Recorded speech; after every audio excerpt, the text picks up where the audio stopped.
आणि मग हे सुपर टॉपअप, टॉपअप ह्या ज्या विम्यामधल्या टर्म्स आहेत त्या काय असतात?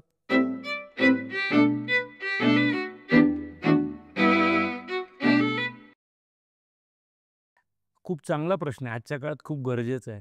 कारण की काय डे बाय डे आपली मेडिकल ट्रीटमेंटचा खर्च वाढत चाललाय. काय असतं ज्यावेळी मी एखादा विमा घ्यायला जातो, त्यावेळी माझा एक आता एखादा तरुण मुलगा आपण विचारात घेऊ, ज्याचा पगारच ₹20,000 आणि त्याला मेडिक्लेम विमा घ्यायचा आहे. तर कदाचित त्याचं बजेट कन्सर्नमुळे तो सुरुवातीला कमी कव्हर घेतो. पण जसं त्याचं इन्कम वाढत जातं किंवा त्याला लक्षात येतं वयामानानुसार धोका वाढतोय, तर तो कव्हर वाढवू शकतो.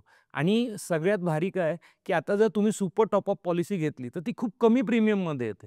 ओके.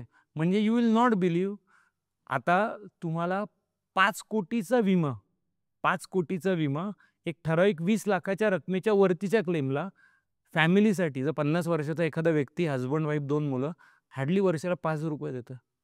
5,00,00,000चा टॉप अप विमा ₹5,000 देतो. किती पर्सेंट तुम्ही इन्व्हेस्ट करताय? 0.1%. पण तुमची बेस पॉलिसीचं डिडक्टिबल काय त्याच्यावरती? म्हणजे निग्लिजिबल. आता कंपनी काय एवढं स्वस्तात देते? त्याचं रिझन एकदम सोपं आहे. पर्सेंट आहे. बिंग डॉक्टर तुम्हाला माहिती आहे, की किती पर्सेंट क्लेम किती अमाउंटपर्यंत येतात. म्हणजे आपण जर असा सरासरी विचार केला, तर 90% पेक्षा जास्त जे गोष्टी ते 10,00,000च्या आत होतात. पण क्रिटिकल काही झालं, जिथे आपण अँटिसिपेट नाही करत, की किती महाग होऊ शकतो, तिथं ते फायद्याचं होऊ शकतो.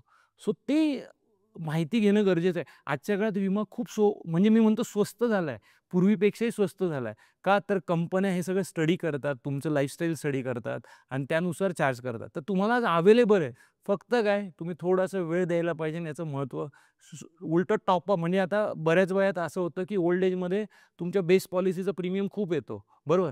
पण तुम्ही विचार करता, की मी तेवढे पैसे सेव्हिंग करेल आणि त्याच्यावरती टॉपअप घेईल. तो पण एक चांगला ऑप्शन आहे. का? का सांगतो? एखाद्याचं वय 70 आहे. त्याच्या 5,00,000च्या याला जर मी ₹1,00,000 प्रीमियम घेतला, तो काय म्हणेल, "मी 5 वर्ष काहीच नाही झाले. माझे 5,00,000 तर गेले." बरोबर? पण मीच ते जर समजा 50,000तला ₹10,000 हप्ता भरून 10,00,000चा टॉपअप घेतलं, 3,00,000च्या वरच्या क्लेमला. बरोबर? तर वरचे पैसे मी जे एक्स्ट्रा देणार होतो, ते मी इन्व्हेस्ट केले. तर मला काही नाही झालं, तर मला त्याचे रिटर्न्स काय येतील आणि टॉपअपचं. सो कधी-कधी सल्लागार हे तुम्हाला सांगू शकतो, की तुम्हाला काय घेणं चांगलं आहे, तुमच्या फायद्याचं काय? पण मग सुपर टॉपअप काय आहे? सुपर टॉपअप म्हणजे बघा टॉपअपमध्ये काय होतं, की माझं लमसम बिल तेवढं व्हायला पाहिजे. म्हणजे समजा माझं टॉपअप पॉलिसी आहे 10,00,000ची, ज्यात 3,00,000चं डिडक्टिबल आहे. तर माझं सिंगल बिल 10,00,000चं झालं तर 3,00,000 जाऊन 7,00,000 येणार आहे. सुपर टॉपअपमध्ये काय इन अ इयर जर तुम्ही डायलिसिसचे पेशंट बघितले, तुमचे केमोथेरपीचे बघितले, त्यांचं एकदम नाही बिल बनत. त्यांचं स्लोली ट्रीटमेंटप्रमाणे 1,00,000, 1,00,000 करून संपलं. तर जेव्हा ते 3,00,000 थ्रेशोल्ड क्रॉस करेल तेव्हा तिथे ॲक्टिव्हेट होईल. सो सुपर टॉपअपच घ्यायला पाहिजे. टॉपअप आता नाही घेतलं पूर्वी जेव्हा सुरुवातीला ते टॉपअप ऑप्शन होतं, पण त्याला आता इव्हॅल्युएट होऊन सुपर टॉप. तर कोणीही घेताना सुपर टॉपअपच घ्यायला पाहिजे. इंटरेस्टिंग. इन्शुरन्सबद्दलचे प्रचलित असलेले काही गैरसमज मला सांगू शकाल? काय विमा काही कामाचा नाहीये, वेस्ट आहे. तुम्ही जर कॉमन कोणाला विचारलं, तर ते म्हणतील वेस्ट आहे. काय त्याचा उपयोग नाही. वेळेच्या वेळी पैसे देत नाही. आता तर प्रीमियम वाढले, की लोक म्हणतात, "मी तेवढे पैसे सेव्ह केले असते, म्युच्युअल फंडला टाकले असते, मला तर जास्त फायदा झाला असता." पण ते अँटिसिपेट नाही करत आहेत, की ज्यावेळी मला एखादा गंभीर आजार होतो, मला रिपिटेटिव्हली हॉस्पिटलमध्ये ॲडमिट व्हायला लागतं. ओके. त्यावेळी मी काय करणार? तुम्ही बघा, जे डायलिसिसवर आहेत, त्यांना किती खर्च येतो? दर महिन्याला खर्च असतो डायलिसिसचा. रेडिएशनच्या वाल्यांना दर महिन्याला खर्च आहे. जिथं रिपिटेटिव्ह असते तिथं काय करणार मी? जर एखादा गंभीर आजार मला रिपिटेटिव्हली व्हायला लागलं, once in a blue moon एखादा ॲक्सिडेंटल होऊ शकतो. पण गंभीर आजार झाला तर? तर तिथं ते कामाचं आहे. म्हणजे ते एक त्यांच्या ह्याच्यात मिसकन्सेप्शन की उपयोग होत नाही. दुसरं सगळ्या गोष्टी कव्हर होतात, तसं नाहीये. ओके. दुसरं मॅटर्निटी पण कव्हर व्हायला पाहिजे. डेंटल ट्रीटमेंट पण कव्हर व्हायला पाहिजे. तर ते जे आहेत ना, म्हणजे सगळ्या गोष्टी पॉलिसीमध्ये कव्हर होत नाहीत. त्याचे जे रूल्स रेग्युलेशन आहे, रूम रेंटचं काही रिस्ट्रिक्शन असेल किंवा कोपे असेल, तर हे सगळ्या गोष्टी समजल्या गेल्या पाहिजेत. तर बऱ्याच वेळा पॉलिसीचे नियम जे आहेत ना, ते न वाचल्यामुळे ती सगळी गडबड होते. मी वाचलंय असं, की काही पॉलिसीज ह्या वेलनेस लिंक्ड आहेत किंवा तुमच्या फिटनेसनुसार तुमचा प्रीमियम पॉलिसीचा चेंज होऊ शकतो. यात कितपत तथ्य आहे? आता आपण आता डिजिटल युगामध्ये जगतोय. तिथे काय होतंय, की प्रत्येक गोष्टी ॲप थ्रू कंपनी मॉनिटर करू इच्छिते. सो इन्शुरन्स कंपनीलाही माहिती जर त्यांना येणाऱ्या काळात क्लेमचं प्रमाण कमी करायचं असेल, तर त्यांना काय करायला लागेल, त्यांच्या पॉलिसी होल्डरला हेल्दी लाईफस्टाईलला प्रमोट करायला लागेल. मग त्यांनी काय केलंय, आता प्रत्येक कंपनी, बऱ्याचशा कंपन्या प्रायव्हेट सेक्टरच्या त्यांनी ॲप डिझाइन केलेत, त्या ॲपमध्ये ते काय करतात, की तुम्ही डेली अपडेट करायचं. मी किती स्टेप्स वॉक केलं, किती रन केलं, मी मॅरेथॉनमध्ये participate they gives you point. आणि जर एक सर्टन पॉइंट, जसं आपलं क्रेडिट कार्डला कसे पॉइंट्स अॅक्युम्युलेट झाले आपल्याला बेनिफिट होतं, तसं ते प्रीमियममध्ये सर्टन अमाउंटचं तुम्हाला बेनिफिट ते देऊ इच्छितात. तर ते ॲप थ्रू ते मॉनिटर करतात. मी म्हणत नाही आत्ता ते खूप फायदेशीर, पण येणाऱ्या काळात ते डेफिनेटली गेम चेंजर ठरेल. कारण की जेवढं आपण लोकांना निरोगी आयुष्य जगण्यासाठी प्रमोट करू, तेवढं येणाऱ्या काळात लोकांचं आजारी पडण्याचं प्रमाण कमी होईल. मी आता तेच म्हणणार होतो, की तुम्ही गेले 25 वर्ष इन्शुरन्समध्ये आहात आणि इन्शुरन्समधली पूर्ण जर्नी तुम्ही बघितलेली आहे. तर येत्या काळामध्ये इन्शुरन्स क्षेत्रामध्ये घडणारे काय बदल तुम्ही व्हिज्युअलाइज करत आहात? आता खूपच चांगला प्रश्न आहे. कारण की आता खूप इनोव्हेटिव्ह प्रॉडक्ट्स यायला लागलेत. आता तुम्ही कधी कल्पना केली होती, की प्रत्येक स्टेट वाईज पॉलिसी वेगळी निघेल?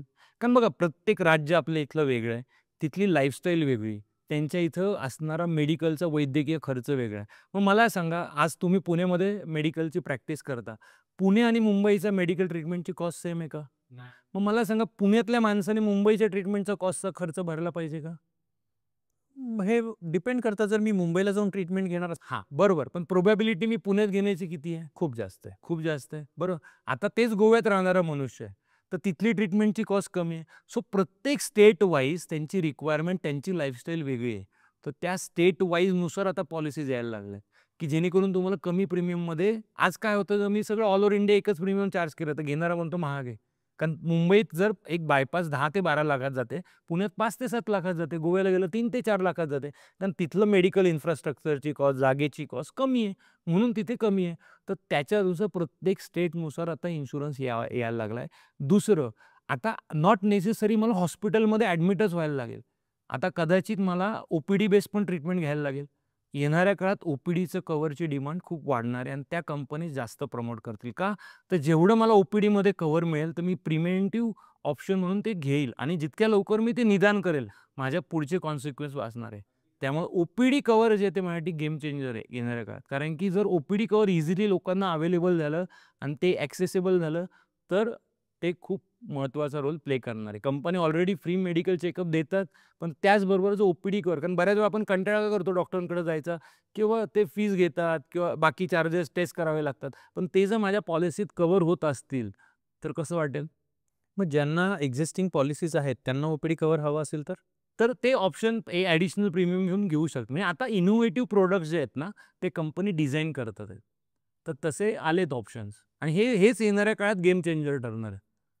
सो आपण आपल्या या इन्शुरन्सच्या भागाच्या शेवटाकडे चाललो आहोत आणि प्रथेप्रमाणे मी प्रत्येकालाच एक रॅपिड फायर राउंड घेत असतो. तर मी काही प्रश्न तुम्हाला विचारेन, ज्यांची मला तुमच्याकडून इन्स्टंट उत्तरं हवी आहेत. One insurance mistake you see too often. Disclosure of facts. पूर्ण माहिती न देणे पॉलिसी घेताना.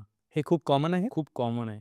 कारण की काय होतं पॉलिसी घेताना सगळीच माहिती त्या व्यक्तीच्या लक्षात असते असं नाहीये. ओके. आणि तो एका फॅमिलीचा प्रमुख म्हणून ते सगळ्यांची माहिती देत असतो. आणि जर ते आजार माहिती नसतील, लग्नाआधी एखाद्या स्त्रीला काही आजार असेल, तर तिथे लहान मुलांचे काही ट्रीटमेंट असतात, जे असं आपल्याला वाटतं की ते किरकोळ आहेत, पण ते कंपनीसाठी महत्त्वाचे असू शकतात. तर ते सांगणं गरजेचं आहे. आणि ती जाणून-बुजून अजाणते पण चूक होऊ शकते. कोणी जाणून-बुजून पण करू शकतं. पण ती होते आणि तेच मेजर क्लेमचं रिजेक्शनचं एक कारण आहे. येस. प्रत्येक पॉलिसी होल्डरनी एक गोष्ट जी नक्कीच चेक करायला पाहिजे पॉलिसी घेताना. मी जो प्रपोजल फॉर्म भरलाय, ती माहिती मी खरी दिली की नाही? कारण उद्या माझा विम्याचा दावा सगळा त्याच्यावरती. सगळ्यात महत्त्वाचं आहे. मी एंट्री करतो इन्शुरन्ससाठी, तर जी माहिती दिली ती मी सत्य दिली की नाही हे बघणं गरजेचं आहे. मला वाटतं फाईन प्रिंट पण बघायला पाहिजे. कारण बऱ्याचदा आपण इथे सही करा म्हणून तिथे डायरेक्ट सही करून टाकतो. पण त्यातले ज्या टर्म्स अँड कंडिशन्स आहेत त्या नीट समजून घेत नाही. सर मी उलटं म्हणेन, आता डिजिटल वर्ल्ड आहे. आपण फिजिकल फॉर्म भरत नाही. डिजिटल फॉर्मचा ओ-टी-पी दिला जातो. ओ-टी-पी देताना मनुष्य बघत नाही की कसला ओ-टी-पी हा. ओके. पण जर समजा मी ती पॉलिसीचं वर्डिंग मागवलं आणि ते त्यातले एक्सक्लुजन्स रीड केले, तरी ते खूप महत्त्वाचा रोल मला प्ले करू शकतो. सो मी पॉलिसी घेतल्यानंतर मला पॉलिसी कॅन्सल करता येते? हो. आता नियमाप्रमाणे तुम्हाला ठराविक दिवसांच्या आत, 1 महिन्याच्या आत कालावधीत तुम्ही ती कॅन्सल करू शकता. ते अवेलेबल ऑप्शन्स आहेत. कॅशलेस और रिइम्बर्समेंट? Cashless always. आणि हा प्रश्नाचं उत्तर तुम्ही ऑलरेडी दिलंय. One upcoming trend in the field of insurance which we all should watch for is OPD cover. Yes. Thank you so much Sidhu भैया, तुम्ही आलात आज, सगळ्यांसाठी वेळ काढलात आणि मला खात्री आहे की या आपल्या चर्चेनं खूप जणांना फायदा होईल.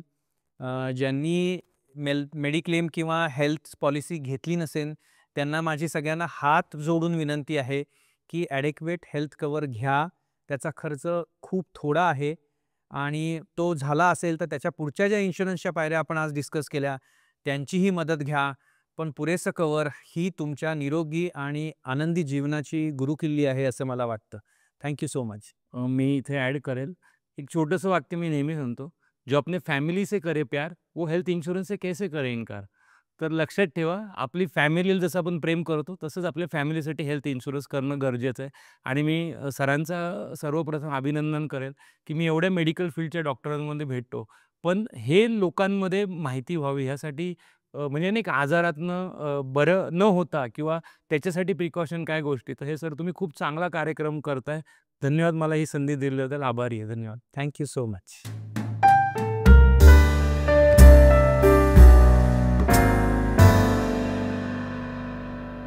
आजचा व्हिडिओ पाहिल्याबद्दल खूप खूप धन्यवाद. तुमच्याकडे काही प्रश्न असतील तर कमेंटमध्ये नक्की विचारा. तुम्हाला हा व्हिडिओ आवडला असेल, उपयोगी वाटला असेल तर नक्की लाईक करा, शेअर करा आणि सबस्क्राईब करा.